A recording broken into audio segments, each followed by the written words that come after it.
Hello, my name is Lucy Mora, and I'm your host for Know and Rely.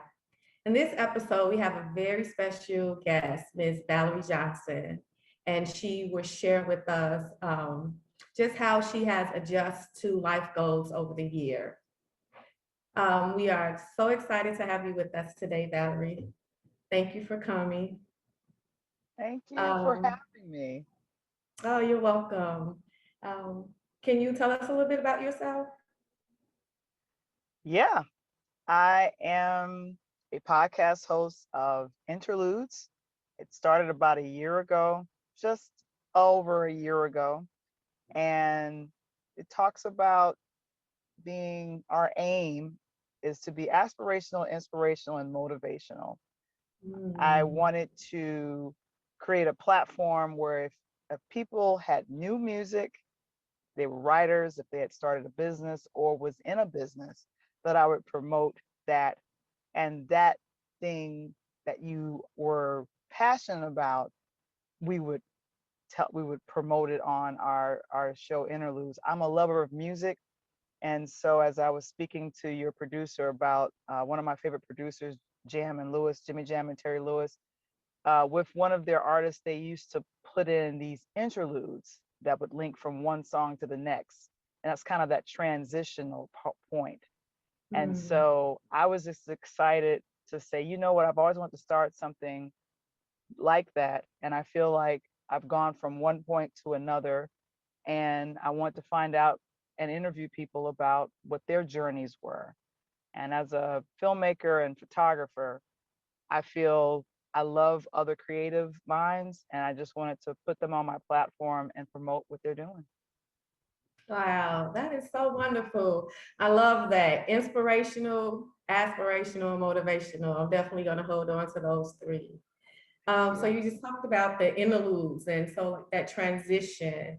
So can you share with us a little bit of your journey that got you to this point? I was told that you were originally from Chicago, but then you moved away. So can you kind of share with us? And then you moved back, kind of like that whole transition. Yeah, I went to school and then I came back home and I went to school locally here in Illinois.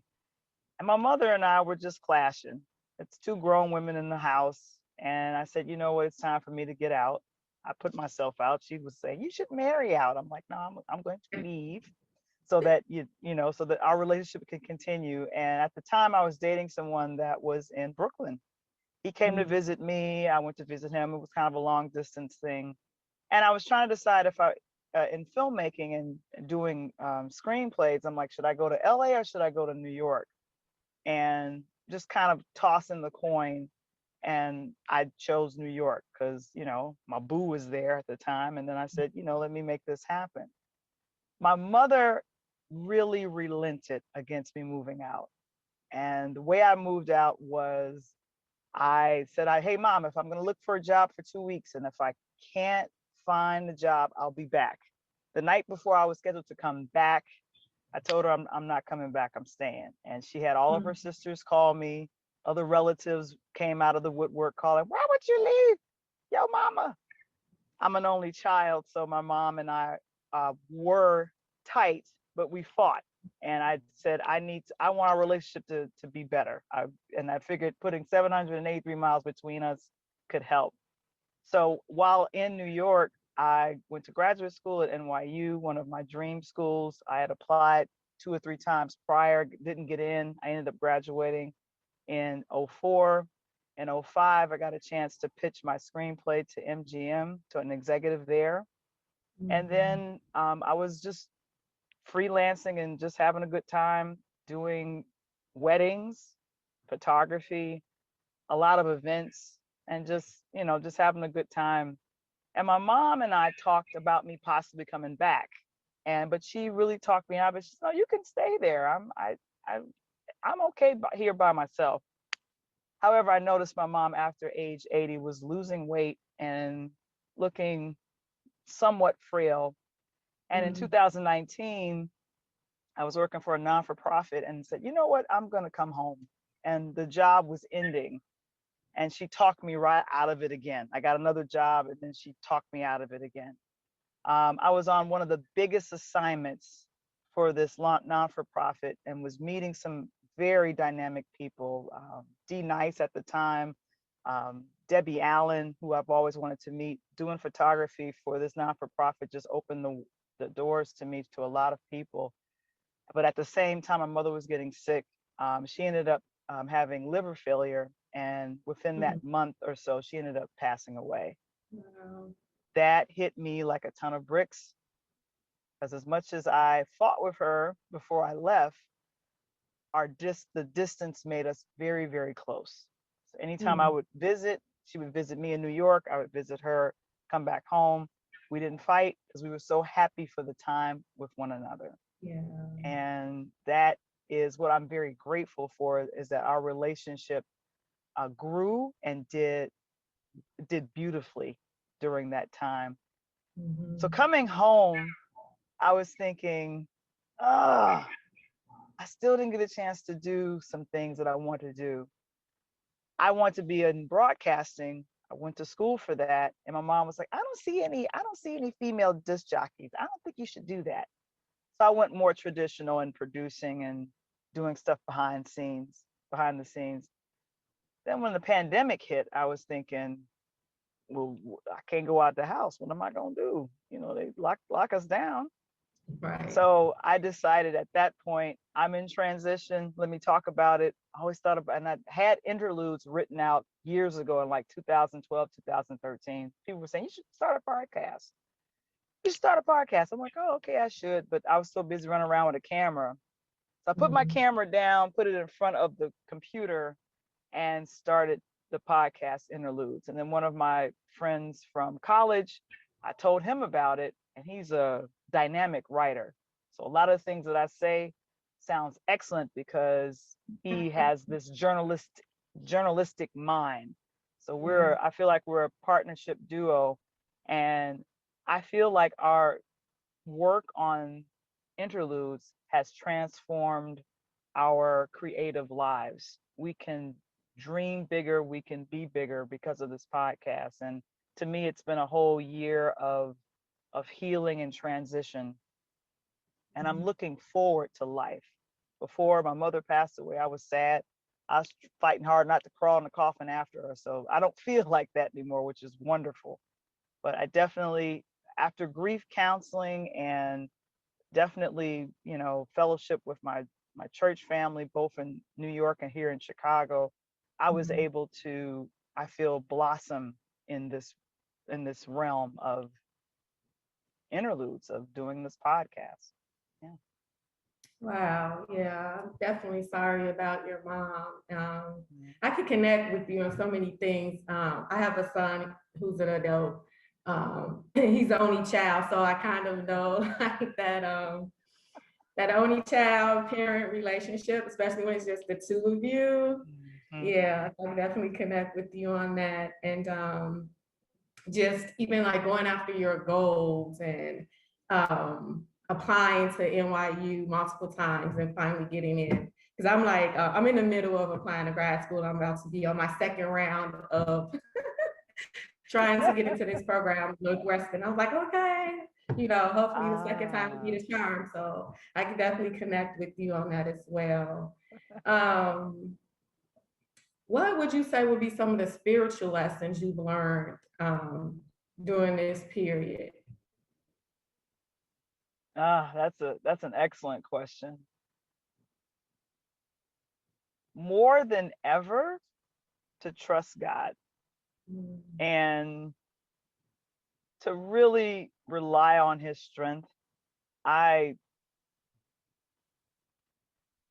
God is over the realm of life and death. He taught me that. As much as I might have relented against, oh my gosh, my mom's sick. And I remember having this, dogged out prayer, like, God, if you heal my mom, I was promising everything. I was promising a left lung. I don't know what else I was promising. I'm like, God, if you do this. And it was a no. And I had to go through my feelings of frustration and sadness. And the biggest thing that I uh, relented against God with was, many people, unfortunately, when they lose a parent, you have children, you have a spouse, there's someone else that is in your direct connect of family. And I'm like, God, I didn't, the husband's not around. I don't have no kids. I'm by myself. And God had to constantly remind me, no, I'm with you and I'm your parent. I'm the best parent that you could ever have. I listen. I'm there with you. I walk with you. Um, Psalms 139, uh, just I created you in your innermost being, and just kind of that. And then my other favorite was Isaiah 40, and that's the one that talks about if you it's coming out of it. I forget how it goes, but I know it's about your strength is getting revved up on the Lord, and you're relying on that. And so I had to really dig into the scriptures and really develop that relationship with God, because when I was away from my mom, we worked on our relationship. We called each other 2 or 3 times a day. I would call her on my way to work. I would call her when I was coming home from work. We talked all the time, and God kind of brought those examples to me, like, you see how much time you spent with her, and you guys were not in the same city, not even in the same time zone. You talked 2 or 3 hours on the phone. I want that. We can talk. I want to. Why don't you read First and Second Kings and check out what Jesus did, and read about the Sermon on the Mount. Go back to Matthew 5, 6, 7. Spend some time with me. I want you to spend time with me. And the pandemic forced many of us to spend time in solace. So I feel like we were given this extreme pause to literally figure out our lives. All of us. We had to figure out our lives with not going out actively, with not traveling. Your family, if you were married, or if you were with a partner, you were in the same house all the time. Your children were there. Your children were being zoomed. So it was, you had to pick, and you could either go crazy and be or you can or you could meditate and do long baths and read. And I love listening to the Bible. When I feel like I don't want to read it, I get the little English dude in the Bible app, and he starts reading Psalms 139 and 140 and 141. It just sets my day right. I'm like, okay, I'm gonna have a good day. I'm gonna have a great day. So yeah, putting God first and really holding on to him and developing a relationship with him in the same way that we develop relationship with humans, God wants that too. Yes, absolutely. I couldn't agree more. Um, Psalms and Isaiah are two of my favorite books. I'm like, I can always find myself. Yes, yes. I can always find myself in those two books. And it's like, okay, I can do this. God is with me. He's on my side, and I can do this. So yeah, I love both of those books of the Bible so much. And it is so true. I think like sometimes we can, especially living life as a Christian, we can get caught up in so many other things and forget like that basic premise that God just wants a relationship with us. Yeah. So I definitely appreciate you sharing that, and just sharing how you were working through your grief, because I Yeah. think that's an area that where so many people need help in, like knowing that it's okay. It's okay to mourn. It's okay to be angry. It's okay to Yeah. be disappointed. disappointed, it's okay to seek out help. This isn't something you're just supposed to just move forward and keep pushing forward without addressing those pains and sorrows that's in your heart. So I definitely appreciate you sharing that with us. I know that it's going to bless and help so many people after hearing you share what's really essentially part of your testimony. So I'm really grateful for that. Um, what advice would you give to someone who is kind of like stuck right now? Like maybe God has given them a new vision, or has a reawaken an old dream, and they've kind of stuck. They don't like know what to do to move forward. Maybe it could be out of fear, or uh, just procrastinating, don't know like when or where to start yet, so just kind of holding back. What type of advice would you give? To sit down, shut off everything, your phone, all electronic devices, television, and to dream like a kid. Mm, Write down your vision of where you see yourself. If you were to do something and get paid for it, but if you take the payment thing away from it completely, if you're like, you know what, if I could do this and I didn't have to worry about money, what would that be? Like, you tune into that. Like when you were a kid, you were asked that question, what do you want to be when you grow up? I want to be a fireman, or I want to be a singer, or I want to be a doctor. And unfortunately, our society has taught our parents, it's either these professions that will help you do well and be well. And just with everything that's come out over the last year via the Black Lives Matter movement, and fortunately with the George Floyd killing, and then, gosh, there's nameless of others. We're coming face to face with the trauma of what Black people have gone through in this country for centuries, for years. yeah. And just kind of that, you know, dealing with the, we've got to heal ourselves. There is Mm. racism, but do you stay in that hatred mode or that defensive mode? God's going to defend me. God's going to be there for me.